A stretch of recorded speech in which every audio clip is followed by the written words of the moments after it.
तर त्यातला पहिला मुद्दा, तुम्ही असं काही काम करा की ज्यात तुम्हाला आवड असली पाहिजे, त्या कामामध्ये तुम्हाला आवड असली पाहिजे, असंच काम तुम्ही निवडा. दुसरी गोष्ट, नुसतीच आवड असून उपयोग नाही, तर त्या कामामध्ये तुम्ही मास्टर असले पाहिजे.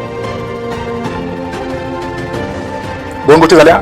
एक तर तुम्ही असं काम निवडा की ज्यामध्ये तुम्हाला त्या कामाची आवड आहे, सोबतच त्या कामामध्ये तुम्ही पारंगत आहात, मास्टर आहात. आणि असं काम की ज्याने देशाला फायदा होणार. नुसतीच आवड असून उपयोग नाही, नुसतीच तुम्ही त्या गोष्टीत मास्टर असून उपयोग नाही, तर त्या गोष्टीचा लोकांना काहीतरी फायदा झाला पाहिजे.